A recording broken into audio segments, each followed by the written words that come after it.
Em nome de Deus, o clemente, o misericordioso. Luz, paz e conhecimento para todo o Brasil. Conheça o Islã. Alif Lam Mim. Alif Lam Mim. ذلك الكتاب لا ريب فيه هدى للمتقين. Esse é o livro. Nele não há dúvida alguma. É orientação para os piedosos. الذين يؤمنون بالغيب ويقيمون الصلاة ومما رزقناهم ينفقون. Que creem no invisível e cumprem a oração e despendem do que lhe damos por sustento. والذين يؤمنون بما أنزل إليك وما أنزل من قبلك وبالآخرة هم يوقنون. E que creem no que foi descido do céu para ti e no que fora descido antes de ti e se convencem da derradeira vida. أولئك على هدى من ربهم وأولئك هم المفلحون. Esses estão em orientação de seu Senhor, e esses são os bem-aventurados. كيف تكفرون بالله وكنتم أمواتا فأحياكم ثم يميتكم ثم يحييكم ثم إليه ترجعون. Como podeis renegar a Alá enquanto Ele vos deu a vida quando estáveis mortos? Em seguida, far-vos-á morrer, em seguida, dar-vos a vida, e finalmente, a Ele sereis retornados. هو الذي خلق لكم ما في الأرض جميعا ثم استوى إلى السماء فسواهن 7 سماوات وهو بكل شيء عليم. Ele é quem criou para vós tudo o que há na terra. Em seguida, voltou-se para o céu e dele formou 7 céus. E Ele de todas as coisas é onisciente.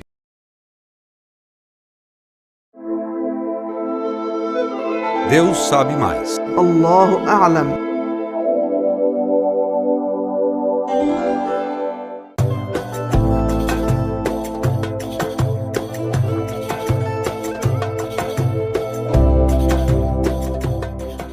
O que é o janaba?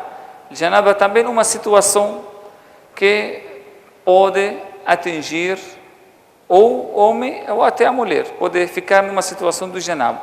Quando a pessoa se relaciona com o cônjuge, com a esposa ou com a esposa, e termina esse relacionamento, ele fica com uma situação que a gente chama o janaba. Ele fica junub, fica com janaba. Então, essa situação, enquanto ele não toma banho, ele não pode rezar, ele não pode recitar o Alcorão, e não pode fazer as outras práticas religiosas. Ele tem que tomar banho completo para poder fazer as orações, tanto o homem quanto a mulher. Então, depois desse relacionamento, ele tem que fazer um banho completo, lavar todo o corpo, de cabelo até os pés. Então, o janaba, uma situação impura, mas não é física. Uma coisa, impureza, mas virtual, vamos supor. Uma coisa espiritual. Então, você espiritualmente precisa se purificar. Aí, o que você vai fazer? Vai entrar, tomar banho, e completo, e depois você vai praticar as suas obrigações religiosas. Então, isso aqui é importante a gente saber. Conheça o Islã.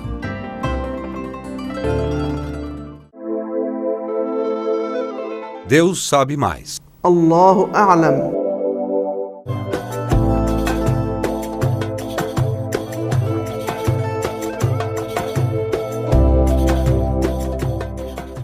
A kafara deve ser nessa ordem e não por escolha. الكفارة que é relatada pelo profeta sallallahu alaihi wasallam na seguinte ordem: este deve libertar um escravo, não tendo ou encontrando, deverá jejuar por 2 meses seguidos. Não podendo, deverá então alimentar 60 necessitados. O recomendável a ser feito no período de jejum. Há certas recomendações que, quando seguidas, a pessoa estará fazendo um jejum de maior valor, como, por exemplo, ter uma boa conduta durante o jejum. Dentre os ditos do profeta Muhammad sallallahu alaihi wasallam, no que diz respeito ao jejum de Ramadã, ele diz: há pessoas que não terão da sua fome no jejum, senão a fome e a sede. E há pessoas que não terão do seu cansaço ao rezar, senão a fadiga. Portanto, devemos fazer um jejum espiritual, um jejum espiritual, não um jejum mecânico, simplesmente com a abstenção do alimento e da bebida. Dentre também as recomendações muito importantes, a pessoa acostumar ler o Alcorão. Como lemos no próprio Alcorão Sagrado, o mês do Ramadã é o mês em que foi revelado o Alcorão. O profeta Muhammad sallallahu alaihi wasallam também fazia as-sahur antes do jejum, ou seja, se alimentava antes da alvorada para se fortificar para o jejum, e inclusive relata para nós que no sahur há bênçãos. No sahur há bênçãos de Deus. Também devemos nos apressar a quebrar o jejum quando o horário da quebra do jejum vigorar. E devemos dizer: Allahumma laka sumt wa ala rizqika aftart subhanaka wa bihamdik Allahumma taqabbal minni innaka antas sami'ul alim. Ou seja, ó meu Deus, pelo Senhor jejuei e com seu sustento quebrei o jejum. Louvado e elevado seja Allah. Aceite meu sacrifício. Só o Senhor é oniovinte e sapientíssimo. Dentre outras recomendações também, a pessoa deve procurar tirar proveito e se beneficiar com as lições do jejum. Como, por exemplo, a força da paciência, a lição da força da paciência, a disciplina e o autocontrole, o agradecimento a Allah, lembrar dos mais necessitados e daqueles que passam fome no mundo. Tudo isso faz parte das lições e dos benefícios do jejum. Assim também é aconselhável que a pessoa ela faça preces durante todo o jejum. O profeta Muhammad sallallahu alaihi wasallam nos disse: 3 pessoas não serão desatendidas as suas preces: o jejuante até quebrar o seu jejum, o governante justo e o injustiçado. Deus sabe mais. Allahu a'lam.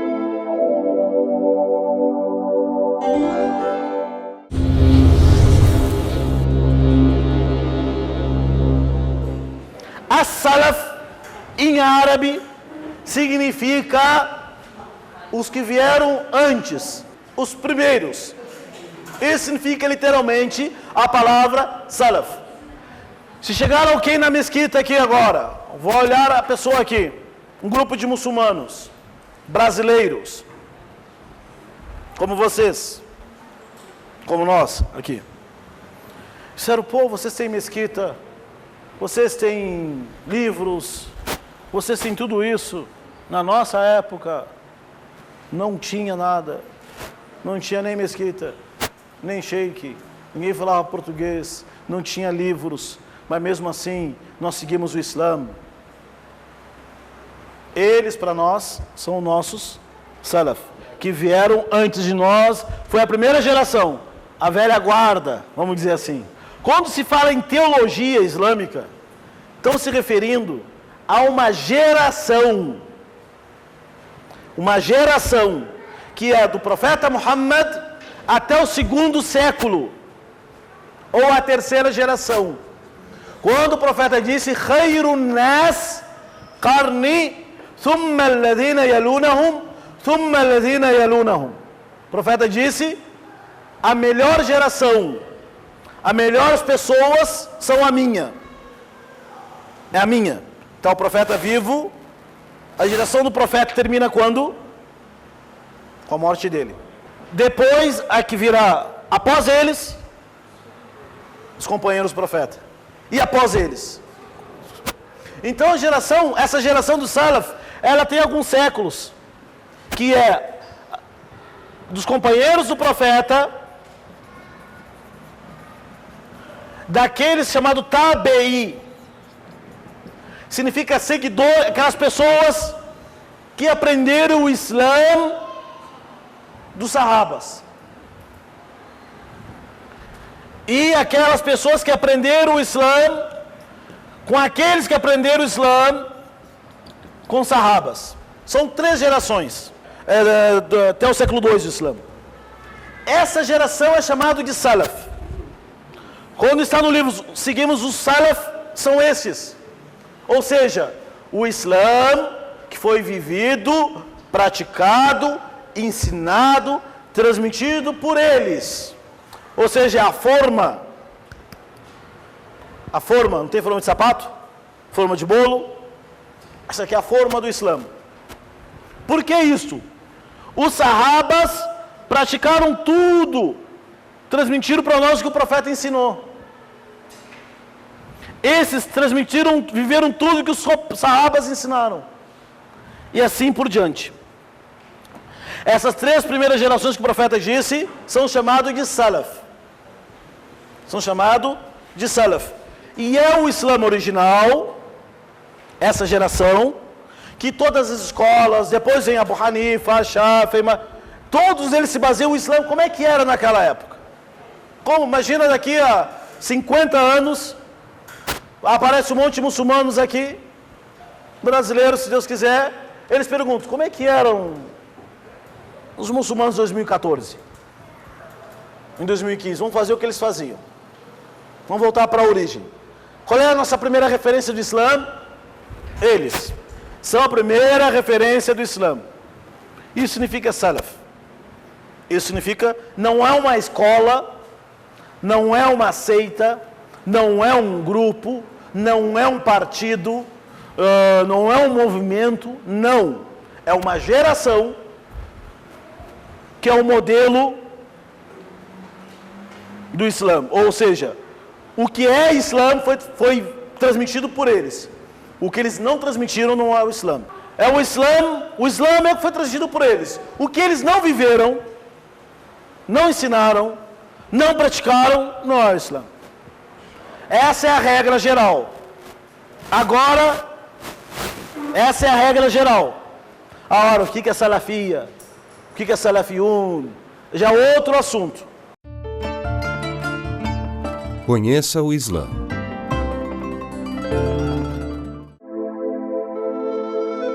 Deus sabe mais. Allahu A'lam.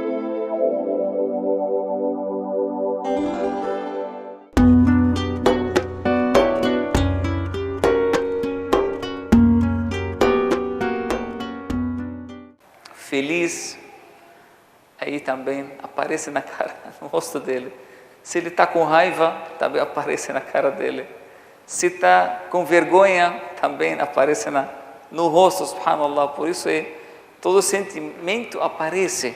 Por isso Allah subhanahu wa ta'ala diz, يَوْمَ تَبْيَضُّ وُجُوهُ, que no dia do juízo final tem rostos que vão ser iluminados. Por quê?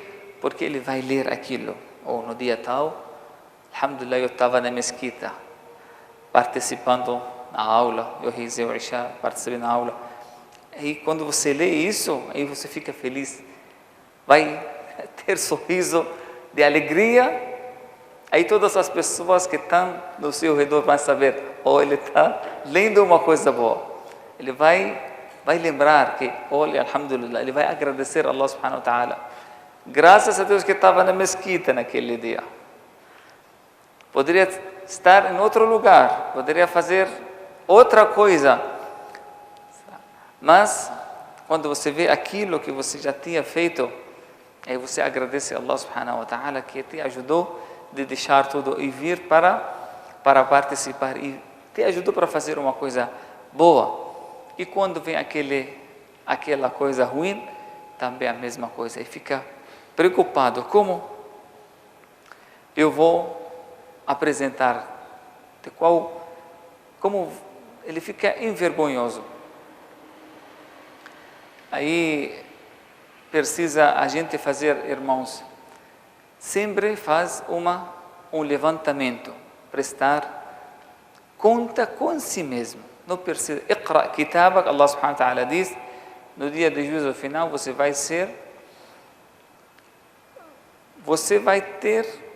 juiz para si mesmo. Iqra kitabak, kafa bi nafsika al-yawma alayka hasiba.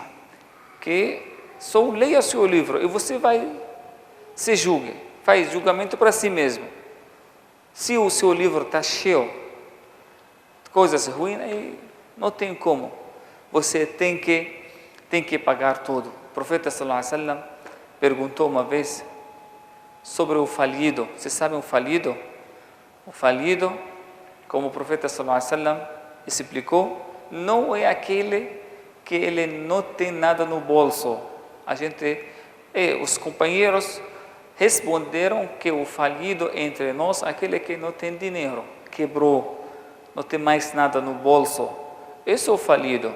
Aí o profeta sallallahu alaihi wasallam explicou, não, o falido da minha nação é diferente. O falido da nação do profeta Muhammad, quem? Aquele que vem no dia do juízo final, que com muitas boas ações.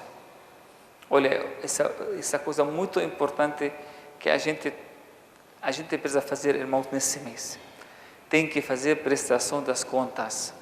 É muito importante durante tudo aquilo que a gente tinha feito desse ano. O profeta sallallahu alaihi wasallam diz, aquela pessoa que vem no dia de juízo final com muitas boas ações. Imagina a situação. Já tinha praticado muitas orações, fazia muito jejum, fazia muitas caridades, mas o problema dele é que ele era uma pessoa injusta. Vem com muita injustiça, sobrecarrega muita injustiça com ele. Aí vem, ele bateu naquele, roubou aquele, ele machucou aquele. Então, no dia do juízo final, Allah vai ser o juiz. Aí o que vai acontecer? Ele vai manter a justiça, vai devolver para cada um o seu direito. Qualquer coisa pode ser bem pequena, mas Allah subhanahu wa ta'ala é justo, vai devolver para o dono dessa coisa.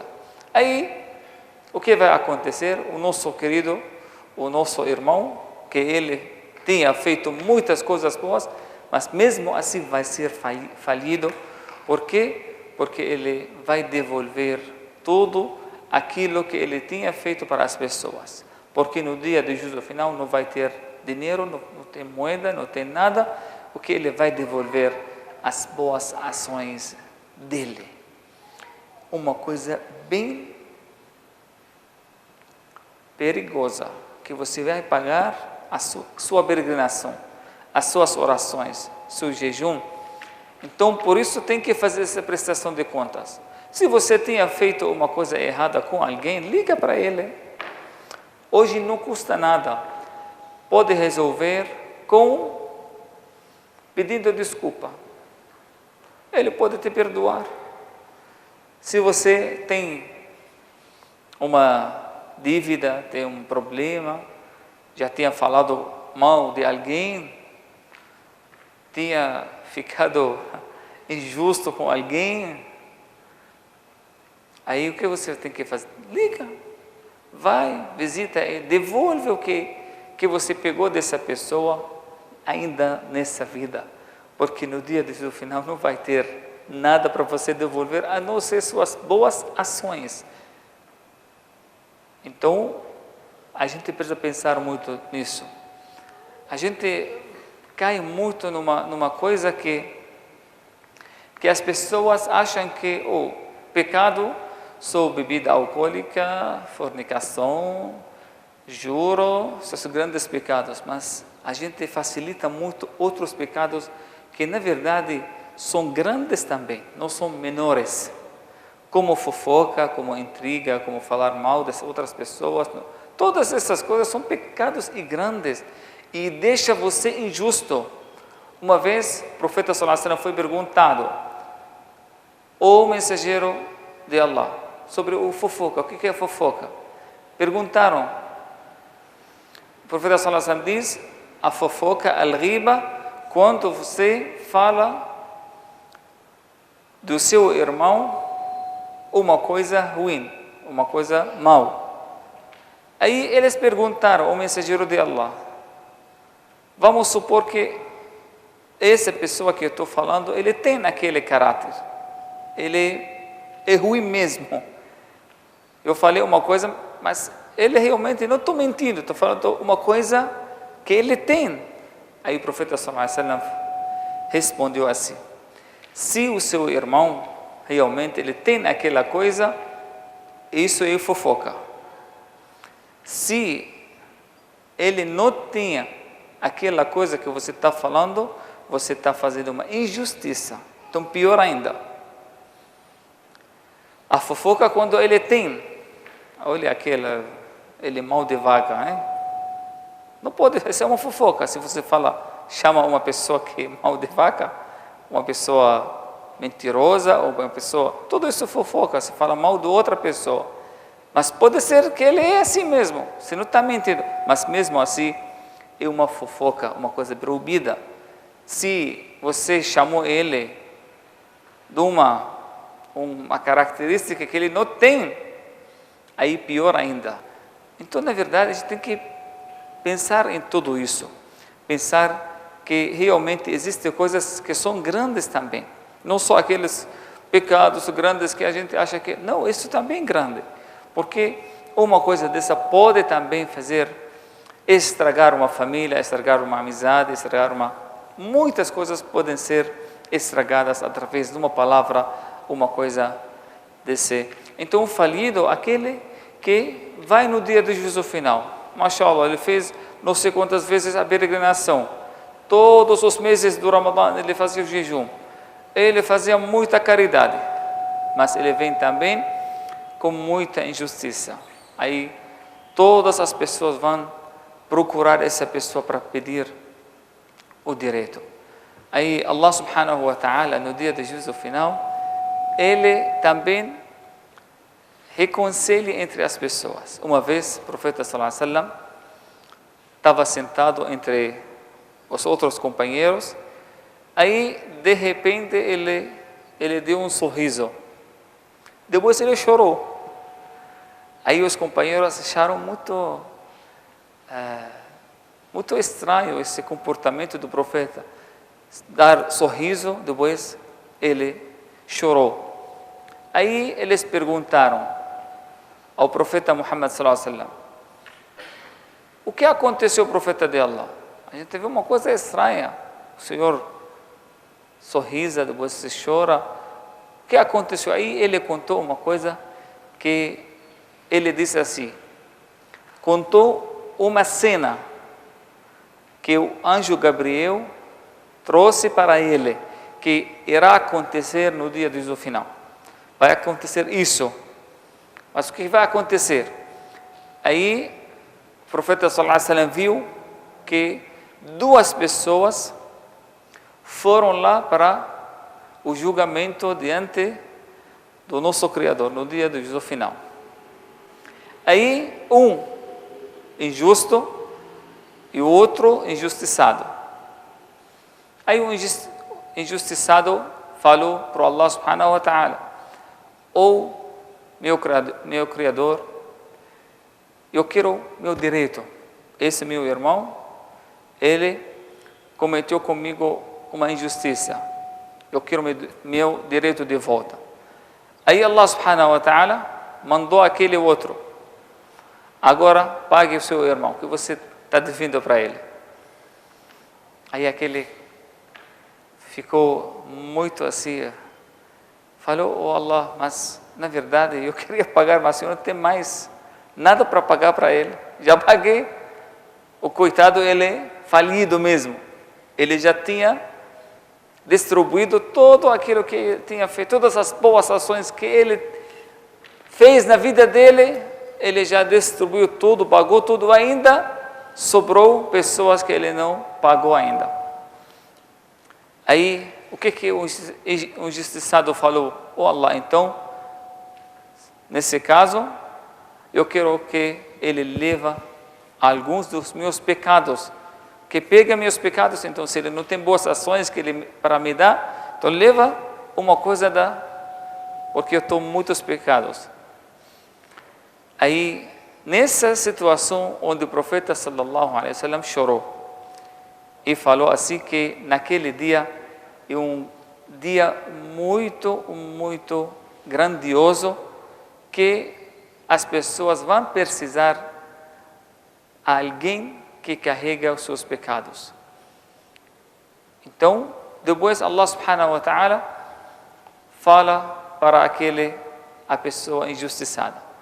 Falou para ele: ô meu servo, levanta sua cabeça. Aí ele levanta a cabeça dele e ele vê muitas coisas boas. Um jardim, parte do paraíso que tem muitos palácios, tem muita coisa que nunca ele viu uma coisa igual. Aí ele pergunta: oh Allah, para quem tudo isso? Quem é esse? Aí Allah subhanahu wa ta'ala diz para ele para quem paga o preço dele. Mas ele responde: mas quem pode pagar isso aqui? Deve ser muito caro. Quem tem? Deve ser um profeta, uma pessoa que... Aí Allah subhanahu wa ta'ala diz para ele que você pode pagar isso. E ele fala: então como eu posso pagar? Aí Allah subhanahu wa ta'ala diz para ele: quando você perdoa seu irmão. Se você perdoa seu irmão, aí você vai ganhar tudo isso. Deus sabe mais. Allahu a'lam. Conheça o Islã.